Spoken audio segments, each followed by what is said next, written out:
And as always, I'm going to end this show today talking a little bit about sales. It's because it's what we do here at Sandler Training, and then we had some questions from listeners, and I thought that this one is a little bit different, especially in the world because Natalie, you were talking about it, Faith, you were talking about it too, really in different ways of how people engage with companies these days, and for salespeople that's a huge problem because people do get, as you said, Natalie, tons and tons of emails, and it just gets lost in the shuffle. And they don't necessarily even pick up the phone anymore, when it rings, and especially if it's not someone that they recognize. And so the question that I had from a listener is, what is the most tactful way to work around gatekeepers to access the decision maker? And that is it's big. If you're going to be making cold calls, or if you're going to be making walk-in cold calls or cold phone calls, or even warm calls sometimes if you're trying to reach a decision maker, and they've given you an inbound lead, and still they're skeptical because they don't know who you are, whether it's an email or whether it's a phone call or someone walking in their door. And there are fewer people who sit in the front and answer the phone and route calls these days. That's all done by technology for a lot of companies.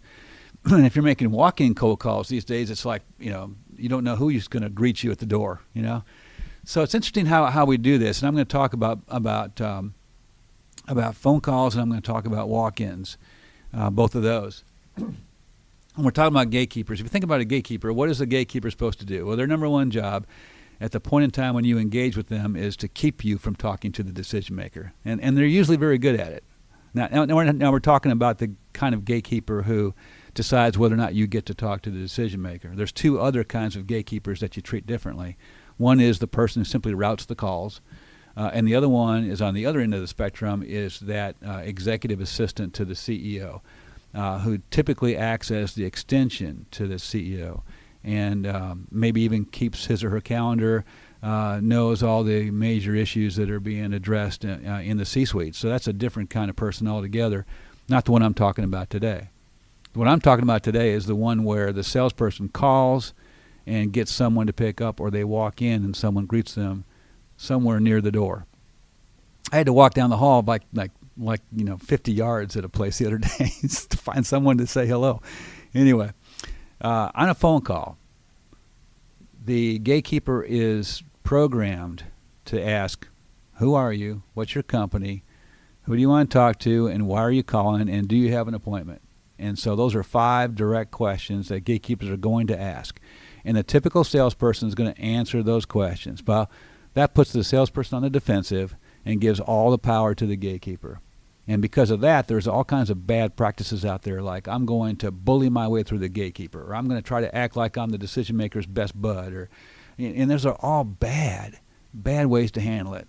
Because gatekeepers are, if they're savvy at all, they're wise to that, and they will shut you down in a heartbeat. And if you ever try to come back, they will remember you and shut you down. So that's bad practice. So the best way to do it is to disrupt the programming. The best way to do it is to say, hey, I'm Al Simon. My company is Sandler Training. We're a sales performance company. I'm calling for Natalie Cheney, and I don't have an appointment, but would you put me through, please? You see, I answered all the questions without being asked the questions. Now the gatekeeper has no place to go.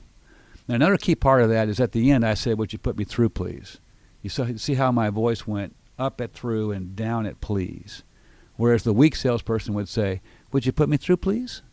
Which is begging, and gives the gatekeeper automatic to shut you down. It just happens, right? And there's a huge difference in how the tonality goes there. If you think about it, salespeople are the worst people at getting through gatekeepers. And that should not be. They should be the best. But typically, like an engineer, a manager, somebody else would not say, would you put me through, please? They would say, would you put me through? That's what they would say it. A subject matter expert would say it that way. Well, why do salespeople turn into weak dumplings and say, would you put me through, please? And anyway, don't get me started. Okay, don't get me started.